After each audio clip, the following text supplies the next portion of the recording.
வரவேற்கின்றோம்.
மதிப்பிற்கும் மரியாதைக்குரிய திரு வி நாராயணன் ஐயா அவர்களை அவர்கள் துணைவியார் நீதிபதி ஐயா அவர்கள் துணைவியாரும் இங்கு வந்திருக்கிறார்கள். அவர்களையும் வருக வருக என்று அன்போடு வரவேற்கிறேன். மேஜர் ஐயா அவர்களையும் அவர்கள் துணைவியார் அவர்களையும் வருக வருக என்று நம் பள்ளியின் சார்பாக அன்போடு வரவேற்கிறேன். அடுத்தது ஐயா சம்பத்தையா அவர்கள், நம் பள்ளியின் பேட்ரான். அவரை பற்றி நான் நிறைய சொல்லணும், ஒருத்தரா சொல்லும்போது சொல்றேன். 2023-24வது கல்வி ஆண்டில் 100% மதிப்பெண்கள் பெற்று என்னை போன்ற இந்த பள்ளியின் பழைய மாணவர்களை மகிழ்ச்சிக்கு உள்ளாக்கிய, இந்த பள்ளியிலே ஆசிரியர்களாக பணிபுரிந்து மாணவர்களை நல்வழிப்படுத்தக்கூடிய ஆசிரியர்கள் எங்கெல்லாம் இருக்கிறார்களோ அங்கெல்லாம் அந்த மாணவர்கள் தங்கள் வாழ்வின் உன்னதமான ஒரு நிலையை அடைவார்கள் என்பதை நிலைநிறுத்திய ஆசிரியர்கள் மத்தியில் இந்த பள்ளியின் தலைமை ஆசிரியர் பிரேமலதா அவர்களோடும் வாழ்த்துறை வழங்க இங்கே வந்திருக்கக்கூடிய ஜிடி சம்பத்குமார் அவர்களோடும் மேஜர் திரு வி நாராயணன் அவர்களோடும் நாங்கள் படித்த காலத்தில் உங்களை போன்று இந்த பள்ளியின் விளையாட்டு மைதானத்திலே ஓடி திரிந்த காலகட்டத்தில் எங்களுக்கெல்லாம் அறிவுரை வழங்கி பாடங்களை முறையாக படித்தால் வாழ்க்கை தானாக அமையும் என்று கற்றுக் கொடுத்த எங்களுடைய தமிழாசிரியர் துரை நரசிம்மன் அவர்கள்,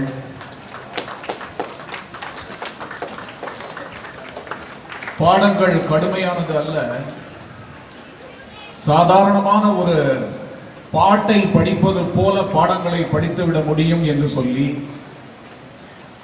மாணவர்களுக்கு சாரணர் அமைப்பு என்ற ஒரு அமைப்பு இருக்கிறது என்பதை அறிமுகப்படுத்தி தமிழ் மட்டுமல்ல நாட்டுப்புற இலக்கியங்களிலே மாணவர்களுக்கு மிகுந்த ஒரு ஆர்வத்தை தூண்டிய எனது ஆசிரியர் பெரியண்ணன் அவர்கள்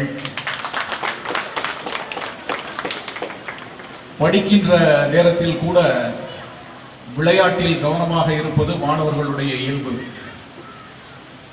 விளையாடிக்கொண்டே படிக்க வேண்டும் என்று சொல்லி தூரத்தில் வந்தாலே மனதில் பயத்தை எழுப்பிய கலிய பெருமாள் ஐயா அவர்கள், இந்த பள்ளியினுடைய ஓய்வு பெற்ற தலைமை ஆசிரியர் சுப்பிரமணியம் அவர்கள், அருமையான தமிழிலே நிகழ்ச்சியை தொகுத்துக் கொண்டிருக்கக்கூடிய திரு ஐயப்பன் அவர்கள், நன்றியுரை வழங்கவிருக்கும் திரு ராஜசேகரன் அவர்கள், இந்த பள்ளியில் உடலுக்கு உறுதியும் மனதிலே எந்தவித அச்சமில்லாத தன்மையும் இருந்திடல் வேண்டும் என்பதை எங்களுக்கு ஒரு காலகட்டத்திலே பாலகிருஷ்ணன் என்கிற ஒரு ஆசிரியர் உள்ளத்திலே எழுதினார். அந்த காலகட்டத்திலிருந்து இந்த பள்ளி வளாகத்திலேயே உடற்பயிற்சியை நாங்கள் தொடர்ந்து கடைபிடித்தோம். அப்படி உடற்பயிற்சியை தொடர்ந்து கடைபிடிக்க வேண்டும் என்பதை எனது உள்ளத்திலே உருவாக்கி, அதிலே எனக்கு ஆசானாக இருந்த சேக் சுபான் என்கிற என்னுடைய நண்பன் பாபு, என்னோடு படித்த விஜயகுமாரி, கணேசன், இங்கே இருக்கக்கூடிய பாஸ்கரன், ஓரமாக நின்று என்னையே பார்த்து கொண்டிருக்கக்கூடிய சங்கர், செல்வகுமார், பிரபாகரன், இன்னும் ஏராளமான என்னுடைய நண்பர்கள் இங்கே இருக்கிறார்கள். எல்லாரையுமே நாம் பேர் சொல்லி அழைப்போம், அல்லது ரொம்ப நெருக்கமான நண்பர்களாக இருந்தால் வாடா போடா என்று சொல்லியும் அழைப்போம். ஆனால் இங்கே வித்தியாசமான என்னுடைய நண்பர் ஒருவர் இருக்கிறார்.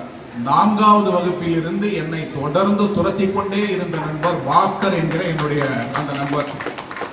யாரை பார்த்தாலும் மை டியர் என்ற வார்த்தையை போட்டுக்கொண்டுதான் அவர் பேசுவார்.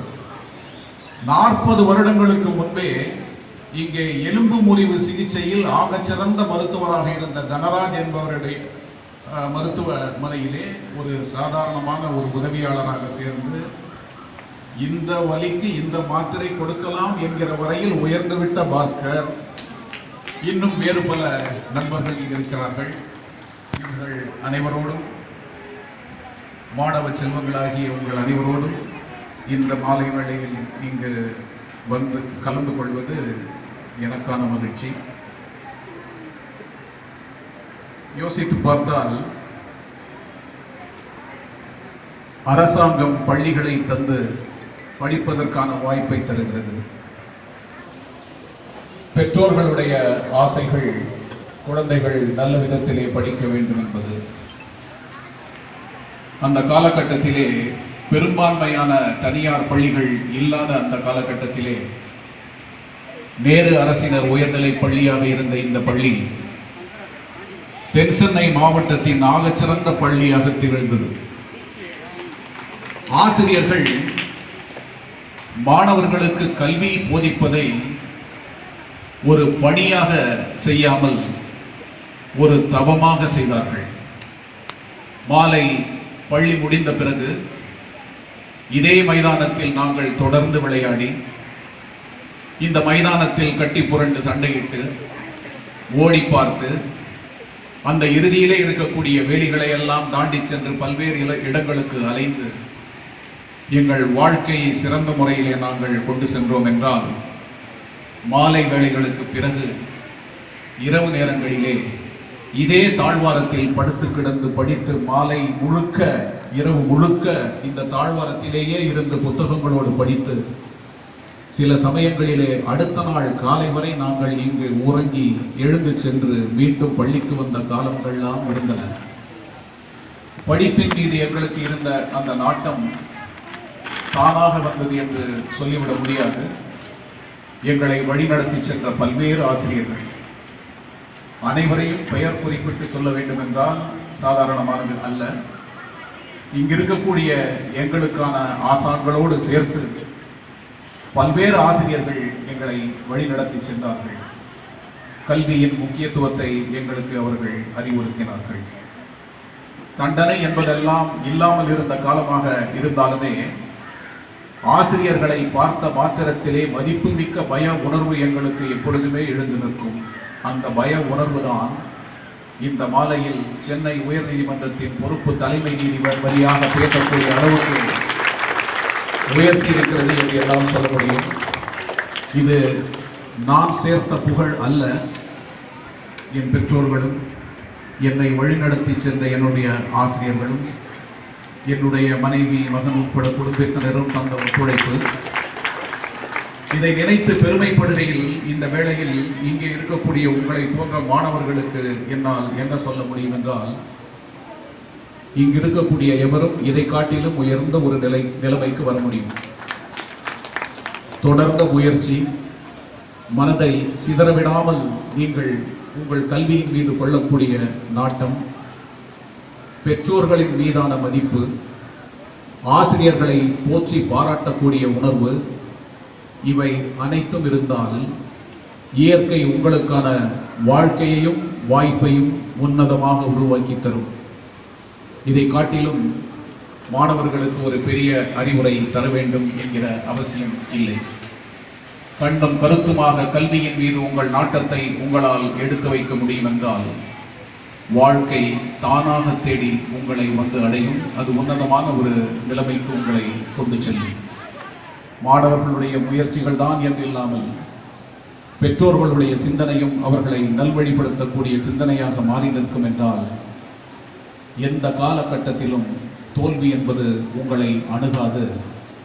முதலிலே அப்படி ஒரு தோல்வி வரும் என்றால் அந்த தோல்வி பல்வேறு வெற்றிகளுக்கு காரணமாக மாறி நிற்கும் என்று சொல்லி கல்வியில் நீங்கள் சிறக்க வேண்டும்.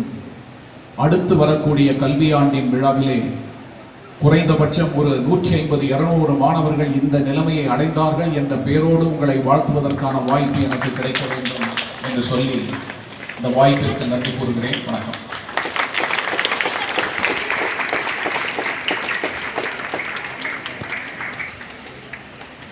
ஒரு புத்தகத்தை படித்ததை போன்ற உணரை கொடுத்திருக்கிறார் நமது நீதியரசர் அவர்கள். நேசிக்கப்படுவாய்,